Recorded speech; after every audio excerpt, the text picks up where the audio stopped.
Caroline Sunshine, Deputy Communications Director at the Trump campaign. Caroline, I look at this and I'm like, you know what? I'm just going to sit there and watch it burn. My advice to the Democrat Party would be total surrender. If you want to save yourself millions of dollars and serve this country, why don't you just go ahead and sit this presidential cycle out? Because the American people are very clear about what they want. Your own voters are very clear about who they want.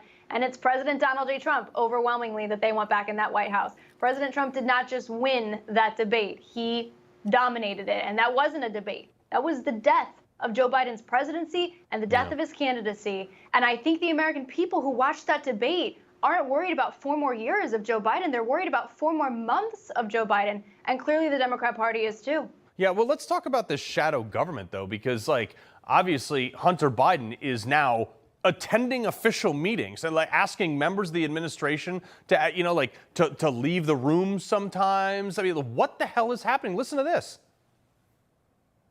Since he returned from Camp David last evening with his father, we understand that Hunter Biden has even joined some meetings and conversations that have taken place between the president and some of his most senior advisors.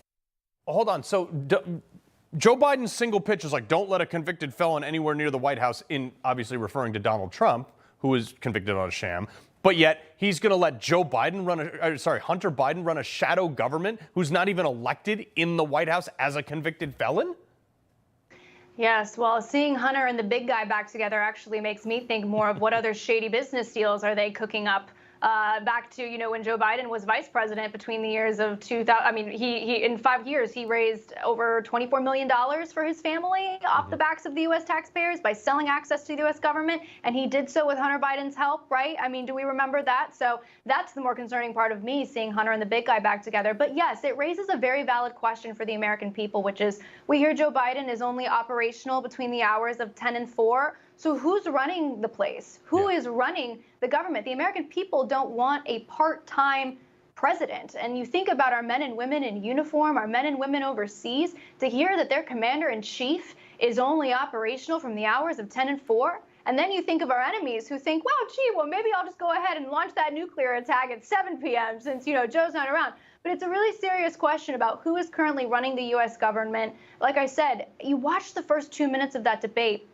Joe Biden's weakness and incompetency was on full display, and it was frightening to the American people, and it was comforting to our enemies. But you contrast that with President Trump's strength, his poise, his command of the issues. That brought hope to the American people and fear to our enemies, and that's what we want.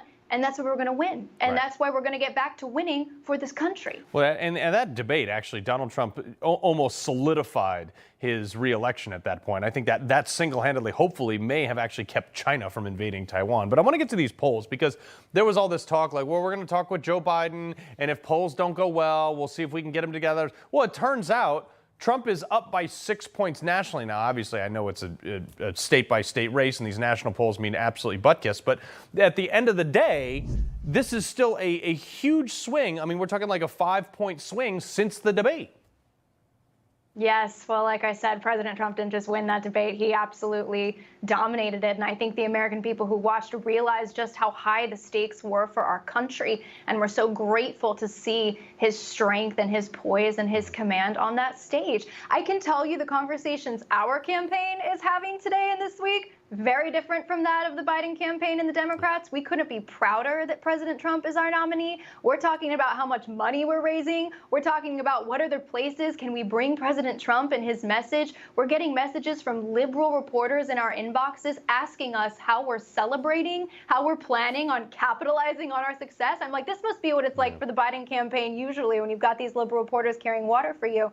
But we couldn't be prouder to have President Trump as the leader of our party. He has unified the Republican Party behind them. He is ready to say success is going to be our best revenge, win for this country. It doesn't matter who the Democrats put up, by the way. Joe's your guy. You have to stick with that. But it's not just Joe Biden that the American people don't want. They don't want the Democrat Party either. You all stand by his record of failure, weakness, and incompetency on behalf of this country. And he didn't say a darn word. And you let the country go to hell before you finally decided, oh, it's time for Joe to go. He had a bad night. Yeah.